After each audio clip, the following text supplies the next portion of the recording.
Hello student, welcome to creative tuition class. Student जो next video लेकर आए वो है बीए प्रोग्राम सेकेंड ईयर, और जो बुक है वो है human rights, gender and environment, मानवाधिकार, लिंग एवं पर्यावरण। जो ये बुक यूनिट थर्ड जो बुक है उसमें चैप्टर फर्स्ट है पर्यावरण तथा सतत विकास, कि पर्यावरण और तथा सतत विकास होता क्या है। तो इसमें जो बुक में बताया गया है वो सतत विकास के बारे में बताया गया कि सतत विकास का उदय कब हुआ, उसके उद्देश्य क्या हैं, उसकी परिभाषा क्या है, उसके सिद्धांत के बारे में बताया गया है। तो मैं आपको स्टार्ट करने से पहले पर्यावरण की डेफिनेशन बताता हूँ कि पर्यावरण की परिभाषा है क्या। पर्यावरण का अर्थ होता है जो हमें चारों ओर से घेरे हुए है। पर्यावरण शब्द दो शब्दों के सहयोग से बना है, परि प्लस आवरण।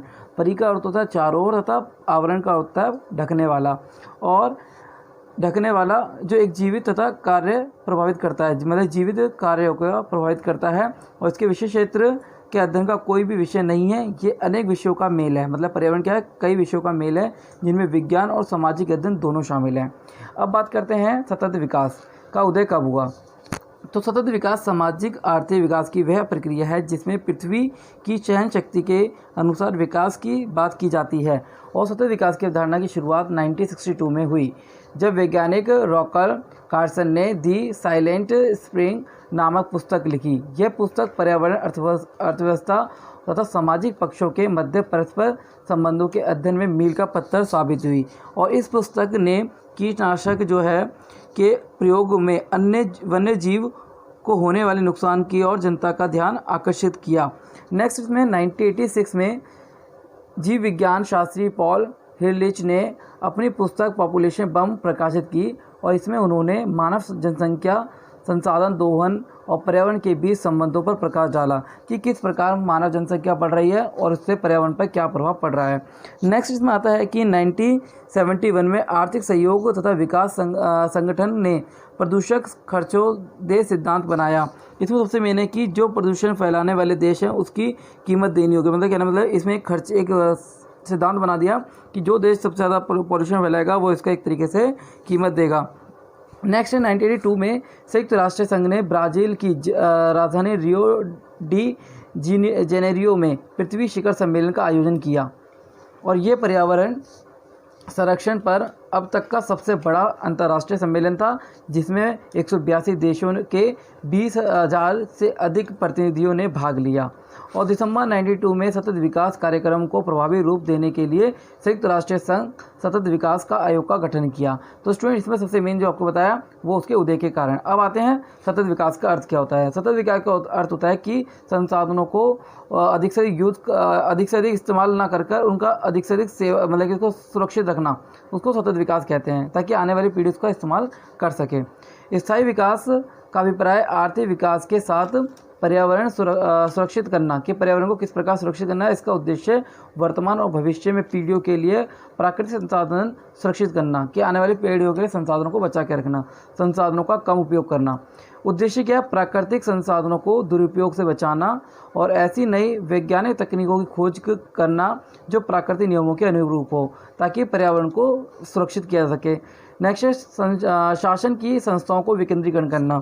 शासन की संस्थाओं को विकेंद्रीकरण करना और उनको विकेंद्रीकरण करने के बाद उनका किस प्रकार से वर्णन करना है और उन्हें लचीला, पारदर्शी और जनता के प्रति उत्तरदायी बनाना, इसका मुख्य उद्देश्य है।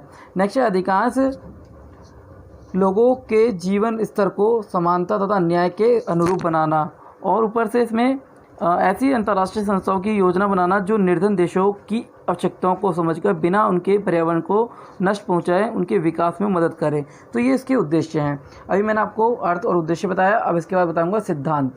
अब आते हैं सतत विकास के सिद्धांत, कि सतत विकास के सिद्धांत क्या हैं। पहला है ग्रहण क्षमता की अवधारणा।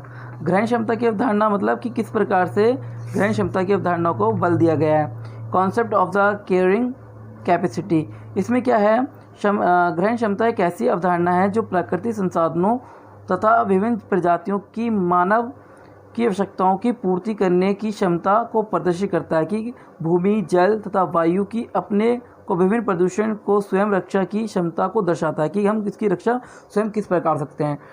नेक्स्ट है इसमें अंतरपीढ़ीय समानता तथा न्याय। इंटरजनरेशन इक्विटी एंड जस्टिस। इसमें क्या है, अंतपीढ़ीय समानता का अर्थ होता है पृथ्वी के संसाधनों का पीढ़ियों के बीच इस प्रकार से उपयोग से है जिससे कि वर्तमान पीढ़ी उनका इतना उपभोग ना करे ताकि आने वाली पीढ़ियों को संसाधन ना मिल पाए, उनका उपयोग सही कर सके। नेक्स्ट है लैंगिक असमानता, जेंडर इनइक्वालिटी। इसमें क्या है, सतत विकास के अन्य आधारभूत स्तंभ लैंगिक असमानता दूर करना है कि इस बात को माना गया है कि महिलाएं पर्यावरण के सबसे नज़दीक हैं और तथा पर्यावरण संरक्षण की अहम भूमिका निभाती हैं, परंतु वर्तमान विकास नीतियों में कोई स्थान नहीं दिया गया है जिसका सीधा प्रभाव पर्यावरण के विनाश पर हो रहा है। तो इसलिए महिलाओं को एक तरीके से पर्यावरण के साथ जोड़ना एक तरह महत्वपूर्ण उद्देश्य माना गया है इसका सिद्धांत। नेक्स्ट इसमें सामाजिक सांस्कृतिक विविधता की सांस्कृतिक विविधता क्या है, सोशल कल्चर एंड डिवर्सिटी जो है इसकी वो है सांस्कृतिक विविधता सतत विकास का एक ऐसा महत्वपूर्ण आदर्श है। विश्व की सामाजिक व सांस्कृतिक विविधता का अनुमान इस तथ्य से लगाया जा सकता है कि 160 देशों में लगभग 820 जातीय समूह हैं। लगभग 4 प्रदेशी जनजाति उन क्षेत्रों में से निवास करते हैं जहां वनस्पति जीव जंतुओं को अत्यधिक विभिन्नता पाई जाती है कि किस प्रकार के जीव पाए जाते हैं। नेक्स्ट सतत विकास के लिए अंतर्राष्ट्रीय प्रयास। तो इसमें सबसे मेन कि अंतर्राष्ट्रीय स्तर पर इंटरनेशनल जो एफर्ट जो हैं सस्टेनेबल पे डेवलपमेंट पे क्या क्या प्रयास किए गए हैं। तो पहला है स्टॉकहोम सम्मेलन। तो ये है कॉन्फ्रेंस जो है, इसमें सबसे मेन 1972 में स्टॉकहोम आयोजित संयुक्त राष्ट्र मानव पर्यावरण पर आयोजित सम्मेलन पर्यावरण संबंधी चिंताओं पर चर्चा का पहला पर्यावरण सम्मेलन था। और इस पर सबसे मेन कि इस सम्मेलन में सहमति बनी कि पर्यावरण संरक्षण के लिए व्यापक दृष्टि की आवश्यकता होगी जिसमें अंतर्राष्ट्रीय शांति और सहयोग अनिवार्य है। स्टॉकहोम सम्मेलन के परिणामस्वरूप स्टॉकहोम घोषणा पत्र जारी किया गया और इसमें मानव पर्यावरण की रक्षा के लिए 26 सिद्धांत तथा क्रियान्वित किए गए। नेक्स्ट इसमें पर्यावरण तथा विकास पर विश्व आयोग की स्थापना।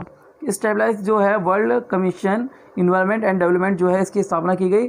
1983 में संयुक्त राष्ट्र महासभा ने नॉर्वे की प्रधानमंत्री ग्रो हार्लेम की अध्यक्षता में पर्यावरण विकास पर विश्व आयोग की स्थापना की और इस आयोग की रिपोर्ट 1987 में अबर कॉमन फ्यूचर के नाम से प्रसिद्ध हुई। इसमें विकास को नई दिशा परिभाषा दी गई और अब विकास को पर्यावरण संरक्षण बनाने की बात भी कही गई, इसलिए इसमें एक नए शब्द सतत विकास का नामकरण हुआ।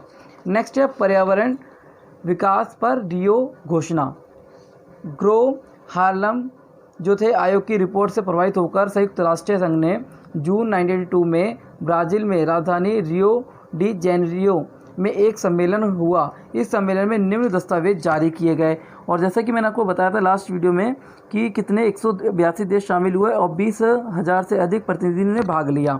और इसमें क्या क्या दस्तावेज रखे गए, पहला क्या है कि जलवायु परिवर्तन पर रूपरेखा संबंधी अनुबंधन कि किस प्रकार से फॉर्मवर्क जो है उसको convention on the climate change कि किस प्रकार से संबंधी इस पर विचार किया जाएगा। इसमें स्वीकार किया गया कि ग्रीन हाउस गैसों के कारण जलवायु परिवर्तन एक गंभीर समस्या है। इसमें सम्मेलन में 162 देशों ने हस्ताक्षर किए।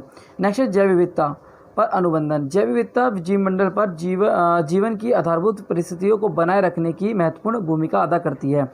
जनसंख्या के बढ़ते दबाव से जैव विविधता पर खतरा पहुंचा है।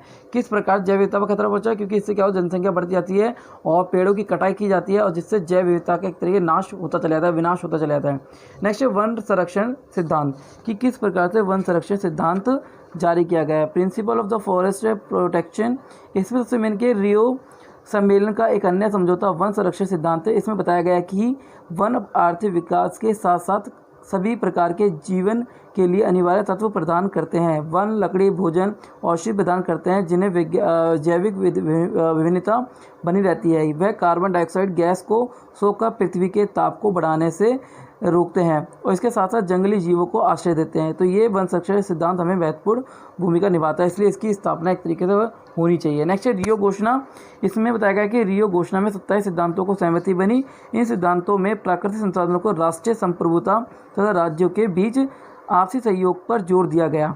तो स्टूडेंट सबसे मेन क्या क्या जोर दिया गया, मानव को सतत विकास केंद्रीय माना जाए और प्रत्येक मानव प्रकृति के अनुरूपता और स्वास्थ्य तथा उत्पादक जीवन का हकदार है। प्रत्येक राष्ट्र को अपनी पर्यावरण तथा विकास नीति के अनुरूप अपने संसाधनों के विकास का अधिकार है और प्रत्येक राष्ट्र अपने विकास के अधिकार का प्रयोग इस प्रकार करेगा कि वर्तमान भावी पीढ़ियों को आवश्यकताओं तथा पर्यावरण को कोई हानि न पहुंचे।